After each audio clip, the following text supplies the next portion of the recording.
Assalamualaikum warahmatullahi wabarakatuh. Puji syukur kepada Tuhan Yang Maha Esa yang telah memberikan nikmat sehat buat kita semua. Perkenalkan, kami dari kelompok 1 yang beranggotakan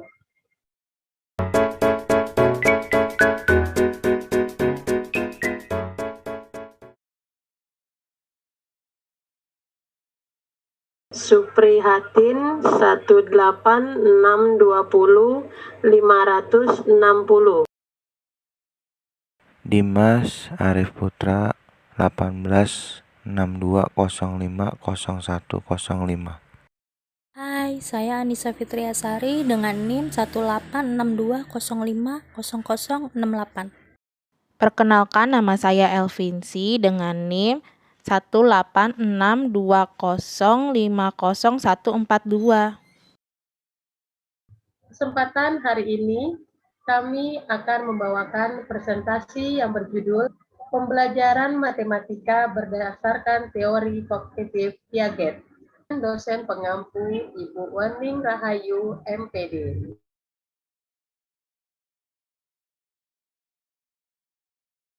Kognitif matematika usia dini. Matematika adalah suatu yang berkaitan dengan ide-ide atau konsep-konsep abstrak yang tersusun secara hierarkis melalui penalaran yang bersifat deduktif. Sedangkan jika matematika di Tembaga PAUD itu merupakan kegiatan belajar tentang konsep matematika melalui aktivitas bermain dalam kehidupan sehari-hari dan bersifat ilmiah. Tujuan pengenalan matematika pada anak usia dini adalah agar anak mengetahui dasar-dasar pembelajaran berhitung atau matematika, sehingga pada saat nanti anak akan lebih siap mengikuti pembelajaran matematika pada jenjang pendidikan selanjutnya yang lebih kompleks. Prinsip dan standar matematika sekolah yang dikembangkan oleh kelompok didik memaparkan harapan matematika untuk anak usia dini yang harus dipahami diantaranya bilangan, aljabar, penggolongan pola-pola, geometri, pengukuran, analisis data, dan probabilitas. Profil Jean Piaget. Jean Piaget lahir di Neuchâtel, Swiss di Prancis pada tanggal 9 Agustus 1896 dan wafat pada tanggal 16 September 1980 pada usia 84 tahun. Teori-teori yang didapat oleh Jean Piaget berdasarkan pengamatannya terhadap ketiga anaknya sendiri.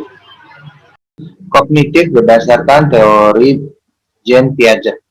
Teori Piaget menyebutkan bahwa struktur kognitif sebagai skemata atau skemas, yaitu kumpulan dari skema-skema seorang individu dapat mengikat, memahami, juga memberikan respon kepada stimulus disebabkan karena bekerjanya skemata ini. Perkembangan skemata ini terus-menerus melalui adaptasi dengan lingkungannya. Skema tersebut membentuk suatu pola penalaran tertentu dan pikiran anak. Makin baik kualitas skema ini, makin baik juga pola penalaran anak tersebut. Tujuan dari perkembangan kognitif adalah memperoleh struktur-struktur psikologis yang diperlukan supaya manusia mampu berpikir secara logis dan mampu mengadakan penalaran secara abstrak mengenai masalah yang aktual dan hipotesis. Stamata ini terus-menerus melalui adaptasi dengan lingkungannya. Stamata tersebut membentuk suatu pola penalaran tertentu dalam pikiran. Ada dua aspek dari adaptasi, yaitu asimilasi dan akomodasi. Kedua proses ini terjadi seumur hidup. Asimilasi ialah pengintegrasian stimulus baru ke dalam skema yang telah terbentuk secara langsung. Akomodasi ialah proses pengintegrasian stimulus baru ke dalam skema yang telah terbentuk secara tidak langsung. Piaget menggambarkan manusia yang aktif yang terus-menerus mengadakan adaptasi dalam interaksi dengan lingkungannya. Prinsip umum kognitif menurut Jean Piaget. Organisasi. Organisasi memacu pada sifat dasar struktur mental yang digunakan untuk mengeksplorasi dan memahami dunia. Pikiran menurut perspektif Piaget bersifat terstruktur atau terorganisasi, meningkat komplikasinya, dan terintegrasi. Tingkat berpikir yang paling sederhana adalah skema, yaitu representasi mental beberapa tindakan fisik maupun mental yang dapat dilakukan terhadap objek. Pengembangan intelektual. Pada masa ini, anak diharapkan dapat mengembangkan berbagai keterampilan dasar yang bersifat akademis maupun non-akademis, yang merupakan pedoman berperilaku dan menjadi lebih mandiri. Beberapa kemampuan tersebut seperti motorik kasar, motorik halus, perseptual kognitif, bahasa, dan tahap perkembangan kognitif. Tahap sensori motor. Sejak lahir sampai dengan 2 tahun, bagi anak yang berada pada tahap ini, pengalaman diperoleh melalui perbuatan fisik, gerakan anggota tubuh, dan sensori, koordinasi alat indera. Harapannya, 1. Anak memperoleh pengetahuan dari aktivitas. 2. Lihat benda, maka ia akan meraba, memasukkan benda tersebut ke dalam mulut untuk mengetahui dan merasakan benda apakah itu. Yang ketiga, sampai usia 8 bulan, anak belum mempunyai konsep bahwa bentuk benda itu tetap. Usia di bawah 8 bulan hanya dapat memegang dan melihatnya saja. Melalui proses aksi dan interaksi, asimilasi dan akomodasi, anak mulai memahami bahwa benda di sekitarnya berbentuk tetap, walaupun anak tersebut tidak bisa memegang atau melihatnya. Yang terakhir, bila anak sudah mulai memiliki konsep tentang benda dan mulai mempelajari bahasa, maka fase ini berakhir. Saya akan menjelaskan tahap praoperasional untuk 2 tahun sampai dengan 7 tahun.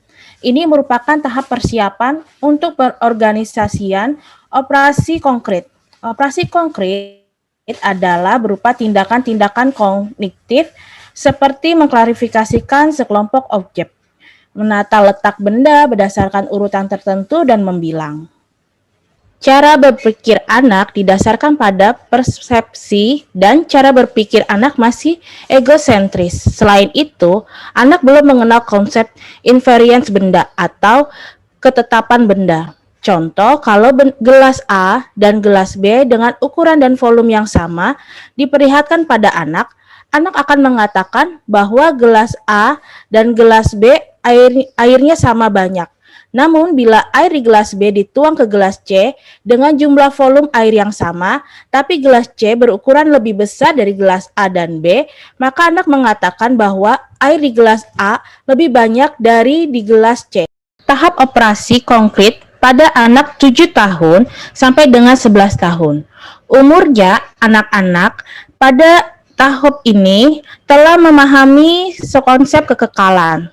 Kemampuan mengklarifikasi, mampu memandang suatu objek dari sudut pandang yang berbeda secara objektif, dan mampu berpikir reversible. Ia akan memaparkan beberapa contoh tahapan berpikir kognitif pada anak usia 7 tahun sampai 11 tahun. Anak sudah mampu melakukan reversible operation, anak sudah mengenal konsep invariance dan konsep rangkaian. Contohnya, anak sudah dapat disuruh menyusun balok-balok yang besarnya berbeda-beda, dari yang paling kecil sampai yang paling besar. Ini dapat dilakukan tanpa trial error. Sini, anak sudah mengerti hubungan antara elemen yang satu dengan elemen yang lainnya. Pada saat bersamaan, misal kubus B lebih besar dari kubus A, sekaligus kubus A lebih kecil dari kubus C. Kubus C lebih besar daripada kubus A. Periode ini disebut konkret operasional karena anak membutuhkan objek yang konkret supaya bisa berpikir secara logis. Bila anak harus menyelesaikan masalah secara verbal, maka ia akan menemukan kesulitan. Saya akan memaparkan tahap operasi formal pada anak usia 11 tahun dan seterusnya. Tahap ini merupakan tahap akhir dari perkembangan kognitif secara kualitas. Anak pada tahap ini sudah mampu melakukan penalaran dengan menggunakan hal-hal yang abstrak. Anak mampu bernalar tanpa harus berhadapan dengan objek atau peristiwa langsung, dengan hanya menggunakan simbol-simbol, ide-ide, abstraksi, dan generalisasi. beberapa contoh tahap operasi formal pada usia anak 11 tahun dan seterusnya. Anak sudah bisa berpikir secara abstrak tanpa melihat situasi konkret. Anak mampu menghadapi persoalan-persoalan yang sifatnya hipotesis. Ia mengerti dan dapat menggunakan kemungkinan yang ada, mampu mengatasi masalah-masalah yang lebih kompleks yang membutuhkan logika dan penalaran. Misalnya, anak usia umur 11 tahun ke atas bisa menyimpulkan nama benda tanpa melihat benda tersebut, hanya melalui indera peraba dan pendengaran. Ilustrasinya sebagai berikut.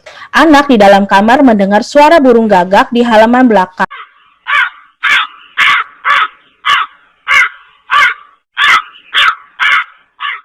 Tanpa melihatnya, anak langsung dapat menyimpulkan itu suara burung gagak dan membayangkan burung gagak yang berburu hitam. Kesimpulan dari pembelajaran matematika berdasarkan teori kognitif Piaget adalah